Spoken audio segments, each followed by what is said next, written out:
Bonnie EC, another trucker. The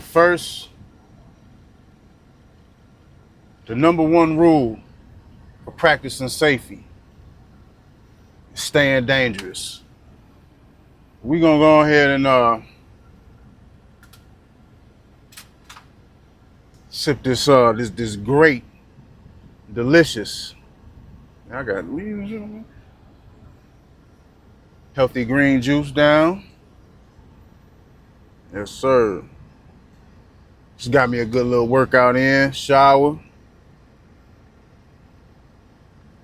So plus when I got time to make me one of these juices, you know, it kind of take time a little bit. You gotta put all the fruits and the vegetables through the juicer, and then when I'm done with this, then I gotta go clean the juicer. But you know, if you want to live a healthy life, it ain't no excuses. But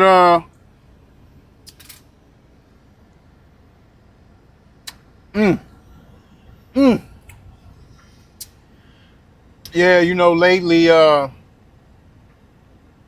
when it comes to things concerning safety, you know, safety of people's personal beings, you know, it's been a lot of stuff popping up in the news lately, particularly in trucking. Particularly with people that look like me, particularly with black folks. Stories about truckers coming up missing, things happening to truckers being verbally assaulted, truckers feeling like their lives are being threatened in certain situations. And just in my time of being in this field, you know, I would like for everything to be hunky-dory, but I can tell you it's not. I would love for everybody to sing Kumbaya, but everybody really not on that type of time. And you can be out here for so long and be having good experiences until you come across an experience that's not good, or you come across you in a circumstance where that shit just don't feel right. I'm fortunate to be here right now because I done been in a couple situations to where the circumstances, they just didn't feel right. And you know, my channel is for everybody. You know, I try to be cognizant of certain things I say. You know, I even try to be cognizant of using the N-word. You know what I'm saying? I know that probably can turn people off. So I try to be cognizant of certain things, and you know, my channel was based from trucking, so we're talking about everything surrounding trucking. But a problem in trucking is the well-being of black truckers out here. That's a real issue. And you know, you got people out here that try to gloss over it, or they try to act like certain things don't exist. And I feel like when people try to overlook things that really exist, it's like you're part of the problem.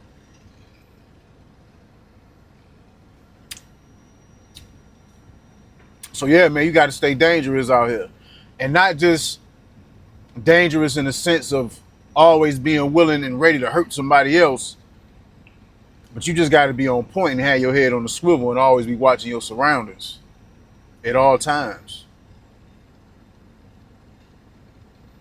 You know, we in all different type of places. You don't know what nobody got on their mind. You don't know who's watching you when you're doing certain things. You don't know who's looking at you. You don't know who's plotting on you. You don't know where you at.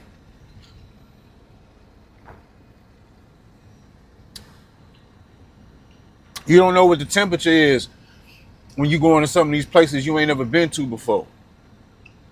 You know what I'm saying?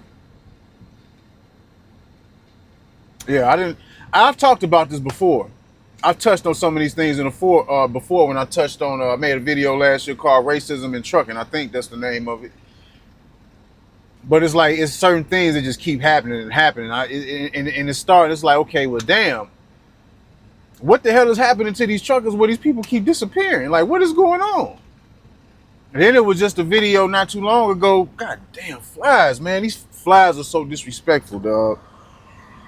Fly, that's why I'll kill a fly, but I won't kill a bee. Bees, if a bee get in your space, all you gotta do is roll down the window down and, kind of shimmy it on out the way. It'll respect you. It'll respect your space. But flies do not respect your space at all. When I get done making this video, I'm gonna find this. I'm gonna find them. I'm gonna kill them. But like I was saying, it was just a video just released of a guy. He on some type of work site and is, you know, he's being met with aggression by a group of white men. They telling him to get back in his truck. Now I still don't quite know what happened. I've seen a couple clips on it, but I still don't know the full story. But just from the looks of it, it didn't look too good. You know what I'm saying? It looked like it was videos from two different black men that was on that site. You got the one video, they yelling at the guy, telling him to get in this truck. The boss or the sheriff, whoever he was, he closed the door and slammed the guy's dog in the door. You know what I'm saying? Then there was somebody else who was recording on the site, like, what's happening? What's going on? They trying to tell him to get back in his truck. I don't know what happened, but it just didn't look good. And it didn't feel good watching it.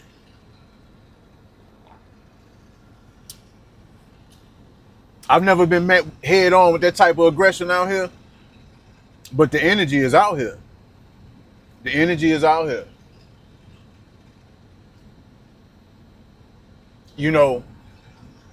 Yesterday, I'm gonna give you just a good side and a flip side to a certain thing, right? So yesterday, I was at a Love specifically in Rural Hall, North Carolina, off exit 39 on Highway 52 going north. And there was a black man out there working out. You know what I'm saying? As I'm pulling out the fuel aisle, I see him working out. Got his jump rope, got his dumbbells. He looked like he definitely was a little older than me, probably like in his early 50s, late 40s, early 50s or something like that. But he was out there getting it in. It made my day to see somebody else out there working out. Because you don't really see that too often, especially to see this black man out here working out, man. That really made me happy. I had no choice.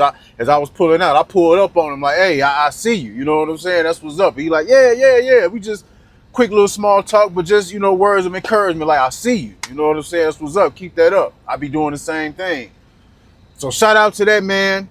I don't know if he gonna see that video, but shout out to that brother, man. It was good to see that. So that made me feel good. A few years ago, I remember I was in the fuel aisle and there was a white dude next to me. And, he just, as he was fueling up his truck, he just got down on the ground, started doing some push-ups. I seen him doing push-ups.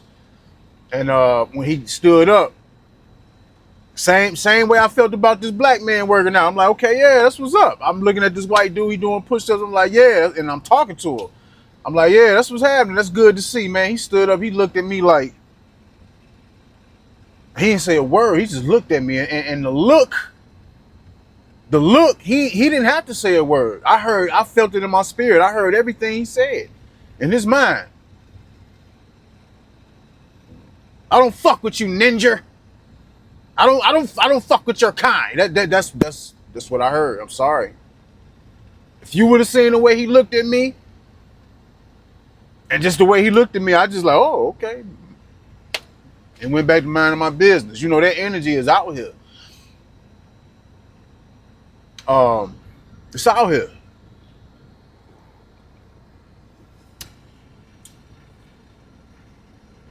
Like I said, a lot of people try to glance and gloss over things, but I'm not going to join that party and act like, because I haven't been everywhere in the United States. I haven't been to every single place. People try to act like sundown towns don't exist. Yes, they do. Yes, they do.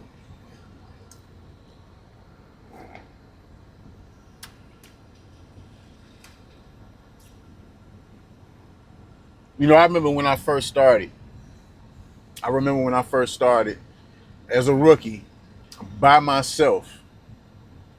I think the first week, it was somewhere within the first couple weeks of me being out on the road by myself when I was working for Swift. and I had to make a delivery to Harpers Ferry, Virginia. And I ain't gonna lie to you, when I seen I had to go to Harpers Ferry, Virginia, I was low key scared. I was low key terrified because I know the history. I know some history. I'm pretty sure some of us do this up on our history about certain things. We know some history about Harpers Ferry, Virginia. And if you know about Harpers Ferry, Virginia, you might know about John Brown. John Brown in the slavery times, he was a real abolitionist. He wasn't just a slave abolitionist sympathizer. John Brown was a white man that was about that action. You got a lot of people that talk, but John Brown, he was about that. You know what I'm saying? He was John Brown was putting belt to ass, and they tried to say he was crazy. So he had put an army together. At some point in time, he put an army together, and they rolled out and they was terrorizing shit in the name. He won with the slavery shit. So they was terrorizing shit, and they was laying stuff down, and unfortunately they raid ended in Harpers Ferry, Virginia. And when they caught him in his army in Harpers Ferry, Virginia, they did him dirty. I forgot exactly. I don't know if they skinned him alive, hung him, skinned him alive, cooked him. They gutted him. They did John Brown and his army or whatever remained of him. They did him dirty. You know what I'm saying? So me seeing that I had to go to Harpers Ferry, Virginia, and this is me just being out here, my first time. I mean, you know what I'm saying, just starting out. I didn't know what to expect going to Harpers Ferry, Virginia. This was at night. I'll never forget, I had to go to a Sears. I had to deliver to a Sears. The load was due for the next morning. I ended up getting there late at night. And just going through Virginia, going through that area to get there, man, it was just real spooky to me. Cause I didn't know nothing about Harpers Ferry, Virginia, except for what I knew about that John Brown story. You know what I'm saying? So I'm thinking it's like one of them type of play. I'm thinking it's a sundown town. I don't know. You know what I mean? So to my surprise, when I get there, I park, and I remember waking up in the morning because it was so dark where I was at. Because I ended up parking somewhere behind that Sears. And it was so dark where I was at, I couldn't really see what was going on. So, I just had to take the fear on the chin. So I went to sleep, woke up in the morning. When I woke up, I seen a young black dude out there. He had a food truck. Like, he was selling like barbecue pork, pulled pork sandwiches. It was him and another young black chick. I can't tell you how happy I was to see a black person out there selling barbecue. You know what I'm saying? So I gets out. I think I made my delivery or whatnot, or whatever the case was, and you know what I'm saying? I went over there and got to rapping to him. I did buy something to eat from him, got to chopping it up from home. He was from Baltimore, Maryland. So we get to talking and joking and shit. I tell him where I'm from. I'm like, yeah, I'm from, East Chicago, Indiana, right there by Gary. He's like, oh shit, you from Gary? It's funny because a lot of people from a lot of rough places around the country, it's like when they hear you from close by Gary, and people who done been to Gary and seen Gary, I don't know. I guess to them the way Gary look, I mean, a lot of people be terrified of Gary. You know what I'm saying? So I'm like, well, shit, ain't you from Baltimore? You know what I'm saying? So we chopping it up. And I think I was asking him, I think we got to talking about the area or whatnot. I can't remember exactly what we talked about, but it was a cool experience, man. Just seeing him out there, it really, it calmed me down. Because one of my worst fears of being out here on this road was parking somewhere off the beaten path and getting a knock on my door in the middle of the night and opening up the curtains, and it's a whole army out there. Horses, torches, white sheets, white hoods. I always was thinking that when I first came in the industry, like, man, You know, certain places I used to have to park, especially when I was in the South. Like, yeah, me coming into the industry, I don't know. You know what I'm saying? I don't know, but I do know that there's places in this country that don't like my kind. I'm knowing this.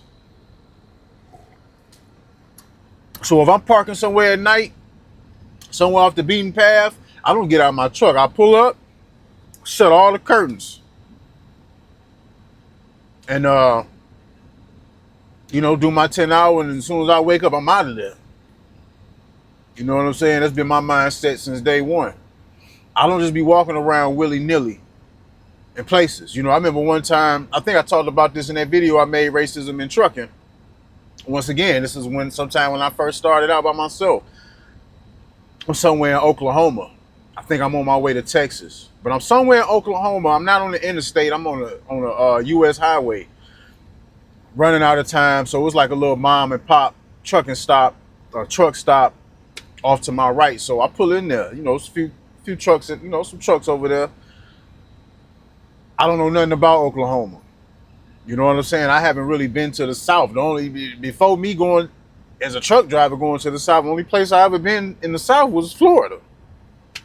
You know, tourist destinations, Orlando, Fort Lauderdale, Pompano Beach, stuff like that when I was a shorty. But that deep South, I don't know nothing about it.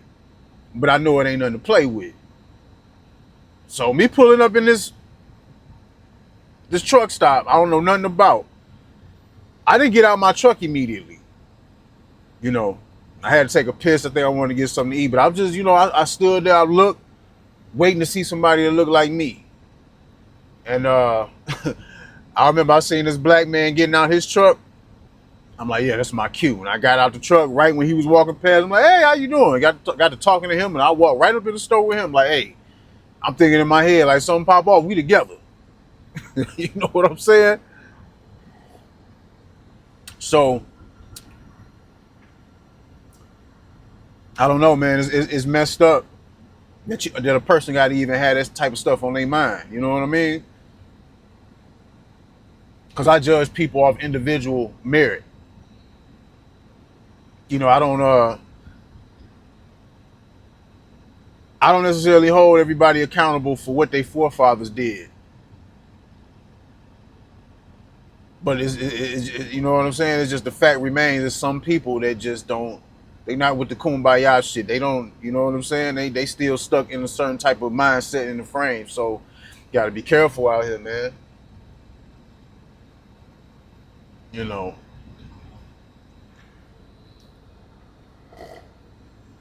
And you gotta stay dangerous. And rule number one to staying dangerous, situational awareness. Being aware of shit to avoid shit. You know what I'm saying? Me, I'd rather avoid shit and try to pimp past situations that I don't need to be in before we get to violence. You know what I mean? It don't need to go there. It don't have to go there. That's rule number one. But,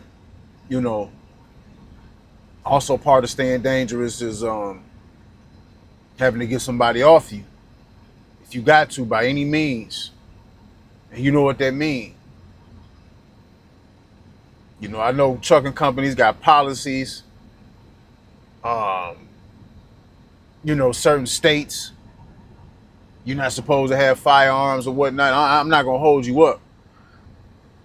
And I need to, but I haven't just sat down and read all the laws and statutes of each state. I know that majority of the states in the United States have friendly gun laws. You know, you got places like New York, California that don't, Illinois. You know, they're very non-tolerant on firearms, but different people say different things. That's something I'm going to start reading up on. Is the laws on each state. You know what I'm saying? But even besides that, you know what I'm saying? We out here. You know, the people at the company, they not out here on these roads. They not out here on these back roads. They not the ones who got to park in these strange places. They at the office. You know what I'm saying? They going 9 to 5. You know what I'm saying? 8 to 4, coming to and from, comfortably going back and forth home to the job. We out here in these strange places.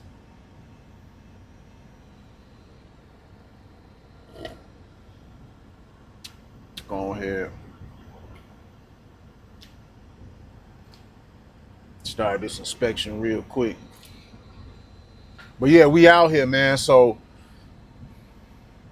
self-preservation is number one. Self-preservation is number one beyond anything, beyond what anybody is talking about. The best thing I can tell you, if you know you're gonna be an outlaw with it, just move smooth. Just be smooth out here. You know what I'm saying? You know what that means. You know what I mean? You can't be in a, you know what I'm saying? You can't be out here riding dirty or breaking laws and you in the truck getting high. You can't be out here doing stuff like that and you drinking liquor in a truck. So if you get pulled over, you giving the police probable cause to you know what I'm saying? You gotta be smooth out here.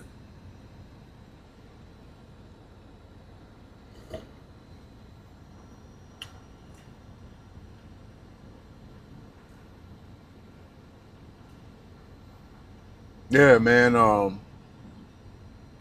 Like I say, I haven't been met with forward aggression. Just direct. And most places I've been to, it's been straight. I ain't gonna even hold you up. But there's been a couple places I done felt that energy. And I'm sorry, man, but as a black man, it's just something that's just in us. It's something that is in us, in our DNA. That's like it's been programmed in us since the times of our ancestors doing slavery. You know what I'm saying? And when we come across certain energies, it's like we just instinctually recognize shit. There's nothing nobody can tell me. Oh, you know it ain't like that, and there's no such thing as a sundown town. I don't rock with none of that. You're not finna tell me anything. You wouldn't know.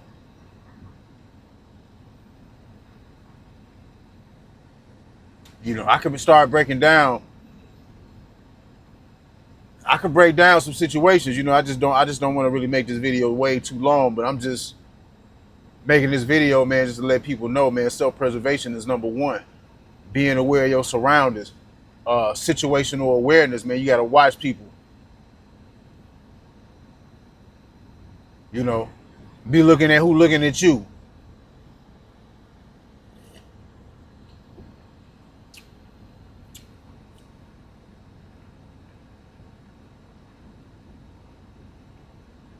I've been caught slipping out here a couple times, and I didn't like it. What do I mean? People were peering up on me, and I didn't see them coming. I remember one time I was at a Love's. I was fueling up. I was somewhere in Illinois at a Love's off 57. I can't remember exactly. Forgot what the name of the town is. It's Love's is, but it's off 57. It's somewhere in Illinois. And all I know is signs around there to get to a place called Mount Vernon. But I just remember when I was fueling up at night one time, this white dude, he obviously looked like he was under the influence of something other than liquor and other than weed. But he just appeared right there while I was fueling, asking if I can give him a ride to Mount Vernon. I'm like, no, I'm not going that way. But he appeared on me. So if he was really trying to do something, I was slipping. Nobody's supposed to just appear in your space. You're supposed to always see people coming. So that was one strike against myself. It was another time. I was at a Love's fueling up this in the daytime. So I'm fueling up. I think I'm fueling up to death. And I see this guy, he walking from his truck, finna get ready to go to the actual, to the truck stop inside the store. So I glanced at him, I seen him walking, and then, you know, turn my head, I'm focusing on what I'm doing. All of a sudden, he appears right there next to me. You know, he ain't mean no harm, but he just appeared right there next to me. But you know, he wanted to know. He was asking me about the tank of the company and all that different type of stuff. You know, but I didn't like the fact that he appeared.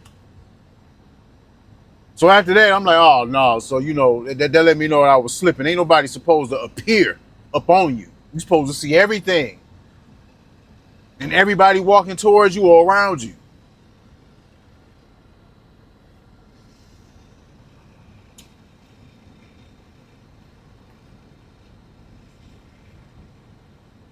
You know, you don't know what these people on out here. Straight up, man.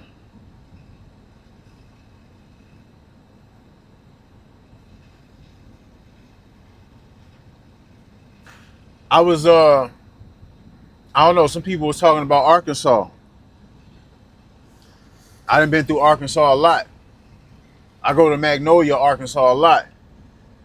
Um, you know, they say there's some places in Arkansas that, you know, people should be on the lookout for. I don't really know exactly where, but they say, you know, Arkansas got some towns where they want to keep their towns all white. So I don't know, like where I be going, Magnolia, Arkansas, it seems like there's a lot of black people in Magnolia, Arkansas. And what I'm used to seeing wherever black folks live at, I'm used to seeing black folks bunched up. I'm used to seeing black people in the city surrounding buildings, houses close together. You know, in the Midwest, buildings and houses is right next to each other. You know what I'm saying? Like the buildings in Chicago, the houses in Chicago, where we stay at, East Chicago, Gary, Detroit. A lot of houses and the structures of how the blocks and the streets look, they all look similar. Shit is together. In a lot of places where black folks is at, we all close together. But I know there's a lot of places in the South, it's the country. You know what I'm saying? Houses be separated by an acre or two. And at first, I used to think it was just nothing but white people that lived out there in the country, but no, I see it's a lot of black people, especially in Magnolia, Arkansas. It's a lot of black people that live out there, so that was interesting. But you know, you don't know these places, and you going in and out of these places, you don't really know. You know what I'm saying? So I'm always paying attention. I never had no issues really going through Arkansas, you know, fortunately, but you just gotta always be on your P's and Q's, man. People be out here doing bullshit.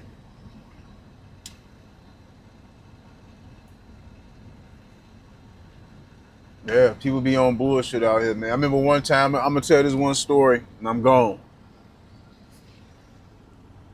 I got chased by a dog one time. Now sometimes I stop in Bald Knob, Arkansas. Now, I don't really know the temperature of this place, but they got you know what I'm saying, where I stop at, they got what is it? It used to be a mom and pop stop. Now they didn't turn it into a pilot, and they got a Southern Kitchen. And side note, man, some of that, you know, places that be having them Southern Kitchen restaurants, the Southern Kitchen ain't bad. You know, for some truck stop food, that shit kind of tasty. Just a side note, people who know about it. But anyway, this place got a Southern Kitchen. They got a Sonic across the street, another truck stop across the street. So I don't really know the temperature. All I ever seen was a lot of white people in this area, really. But a lot of times I just stopped here plenty of times, and a lot of times I work out. You know what I'm saying? I done ran a couple miles up and down the road, and but it was just this one time, man. I ran. I was running up the street, and where I was running to, it was some houses. I never really seen nobody outside except for this one time. It was this old man out there, and I think he had a dog. I think it was a dog by him, right? So I ran past him the first time, and you know, I go up the street, then I cross the street, come back around on the other side of the street, and then go around again. As I'm coming back around again and do another lap, all of a sudden I see this big ass dog outside. this big ass dog chasing Carl. Like he was a nice sized dog. He wasn't no Great Dane or nothing like that, but he was sizable to the point to where I ain't got time to be trying to fight no dog. So I'm running, I'm peeping it as I'm running. I'm like, where this dog come from? All of a sudden, this dog just outside. So this dog chasing cars and stuff. He was chasing the car, and then I'm running closer. The dog see me, put his focus on me. I ain't even gonna lie to you. I immediately turned around and started running, and the last glimpse that I seen, the dog was on my ass. And I ran, you know what I'm saying? I cut through this ditch. I ran through this ditch, and as I was running through the ditch, I lost one of my shoes because as I was stepping to try to, you know what I'm saying, as I got to the bottom of the ditch, it looked like it was just grass at the bottom of this ditch, but no, this shit was like a marsh. It was like a mud pile.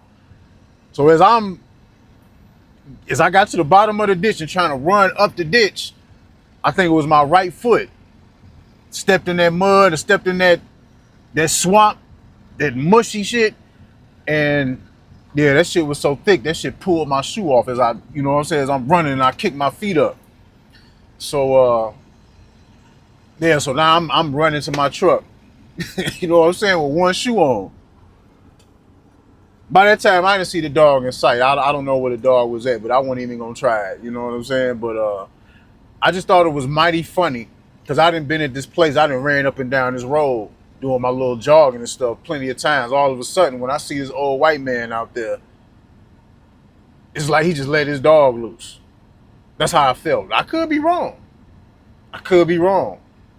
But I done stopped at this place plenty of times, ran up and down this road plenty of times. Never really seen nobody outside. But when I seen this old white man outside sitting in the chair, and all of a sudden he just let his dog out. And that's just something else I noticed about the South too. Y'all don't be having y'all don't believe in gates and fences. It's just open property. Y'all be having dogs. That wasn't the first time I'd have been chased by dogs. I'd have been chased by dogs. It was like some little dogs. It was like a gang of them, like 5 of them.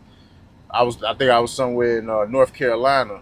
Matter of fact, I was in Rayford, North Carolina. Daytime, you know what I'm saying? I had been in this place, in this area a few times, so I kind of felt the temperature, you know, so I'm out jogging. Once again, runs past a house.